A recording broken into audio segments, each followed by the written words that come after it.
Thinking about living in Los Angeles? Well, today we're going to talk about Koreatown and why that might be an option for you. It's me, Corrie Sommers, your local Los Angeles luxury realtor. Go ahead and subscribe to my YouTube channel by clicking the subscribe button below if you have not yet, and we'll be right back to talk all about Koreatown.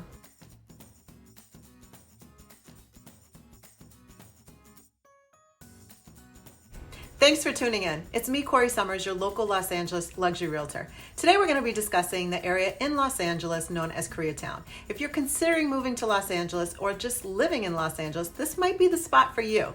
Koreatown is in the area that we commonly refer to as Central Los Angeles. It is located between 8th Street, Iola Street, and MacArthur Park. It's a little bit west of MacArthur Park. It's one of the most diverse neighborhoods in all of Los Angeles, believe it or not. It's a mixture of like flashing lights, very nondescript office buildings like blink and you've missed them, as well as some really innovative restaurants. Koreatown has many bars, lots of casual dining, open 24/7. It's kind of like the spot to go to after the club if you're in that age bracket, if you will. Why is it called Koreatown? Well, to state the obvious, Koreatown became very heavily populated by Koreans that relocated in the 1960s. They found housing all along the mid-Wilshire area, and many businesses began to open up in that area because rents were so good. And there just became this very growing, vast Korean population.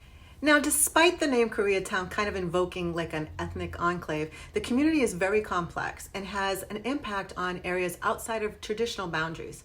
Now, while the neighborhood culture was historically oriented to the Korean immigrants that came over, Korean business owners really have a strong tie to the Latino community in this area.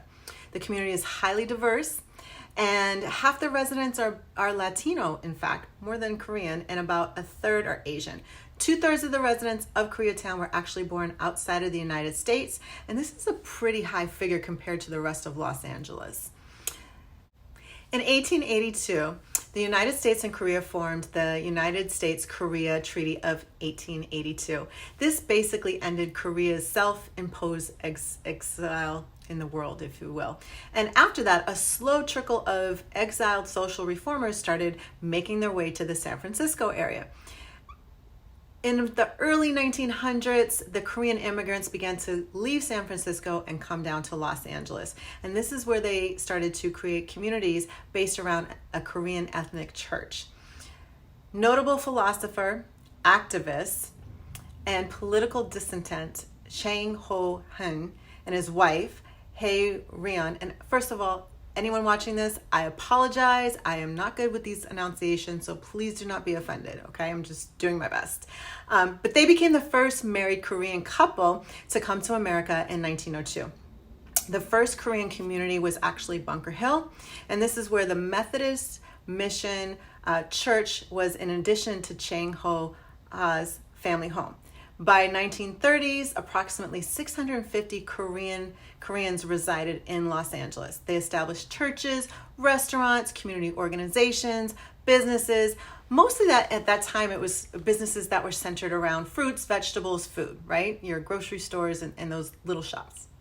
Now, during the 1940s and 1950s, a few thousand new Korean immigrants moved into America. These included GI brides, international students, and Korean War orphans. In the 1960s, Koreans began to immigrate in much larger amounts to Los Angeles, and they really started founding and creating homes for themselves in the mid-Wilshire area. So in 1992, Koreatown was impacted by the acquittal, and this is going to sound familiar for a lot of you that lived here in Los Angeles, of 4 police officers charged with the racial act of beating Rodney King and the uprising that sparked attacks on many Korean-owned liquor stores.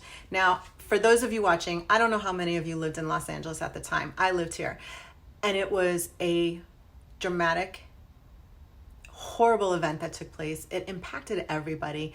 I mean, I remember driving in from work one night, and like this whole city was on fire. I'm on the freeway and there was fires everywhere. It was such a horrible time, and the reason behind it was terrible. And it's sad that here we are some 20 plus years later and our society hasn't seemed to change that much. Going back to Koreatown. So as you can imagine, tensions between Koreans and the Black community were at an all-time high ever since that incident on March 16th. And this was also kind of part of this whole thing. 15-year-old Letitia Harlins was shot and killed by store owner Jae Dun, again, I apologize for pronunciations, I'm not good with this, who owned Empire Liquor Store in Vermont Vista. And over 5 days and nights, the unrest that happened was unparalleled, at least during my time of living here in Los Angeles. Thousands of Korea business owners in South Central and Koreatown were looted, vandalized, or just burned to the ground. Many Koreatown residents felt abandoned by the city of Los Angeles in general during the riots. Thankfully, things have rebounded to a degree, right? Businesses have bounced back. Some obviously were irreparably damaged and closed their doors permanently, but people, we tend to press on as much as we can. So Koreatown now, again, is very diverse, Latino, Koreans, and African Americans living together side by side. It's a trendy spot. It's a spot that a lot of young people really are drawn to as well. And it's a spot that when it comes to your money, we're going to talk about what real estate runs in Koreatown. Before we get into the real estate segment of this particular video, I do want to mention there's a couple of annual events that take place in Koreatown, such as the the Korean Festival and Parade. This takes place on Olympic Boulevard with a march down to Seoul Peace Park in Koreatown. Now, one of my favorite parts of all these videos, and I truly hope you guys are enjoying this, to give you a taste of what it costs to live in Koreatown, what it costs to have home ownership in Koreatown. An entry-level home in Koreatown at the time of recording this video is selling for $920,000. Now, this is at 449 North Virgil Ave. It's basically a fixer. But what's unique about this property is, in addition to it being a fixer, meaning you as a homeowner can go buy it, fix it up, or an investor might fix it up, turn around and sell it, it's zoned LR3. So this is an opportunity to take this property, tear it down, maximize the lot by building what we commonly refer to as a small lot subdivision, which is multiple properties on the lot, kind of townhome style, if you will. Right now, it's a 3-bedroom, 2-bathroom home, 1,886 square feet on a 7,258 square foot lot. Now, the second mid-price home on the market during the time of recording this video has an asking price of $1,180,000. That is at 214 North Siriano. It's a gated single-family home, and it actually is the first property in Koreatown to have a guest home. The main house is 3 bedrooms, 2 bath with a bonus room and den, 1,632 square feet on a 6,901 square foot lot. The guest house is approximately 600 square feet.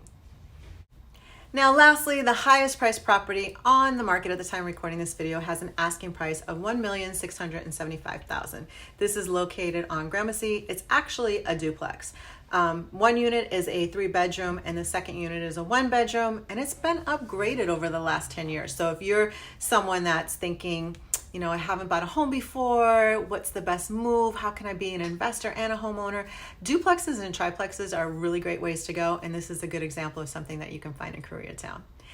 I hope that all this information today has been helpful in helping you decide if living in Koreatown is right for you, if you're thinking about moving to Los Angeles, or just if it's time to buy a home. Thank you guys so much for tuning in and watching. Again, if you haven't subscribed to my YouTube channel yet, I would greatly appreciate it if you would take a moment to click that subscribe button below. And hey, if this video was helpful to you, click the like button too. Thank you guys so much for watching. I'll be back next week with another new one.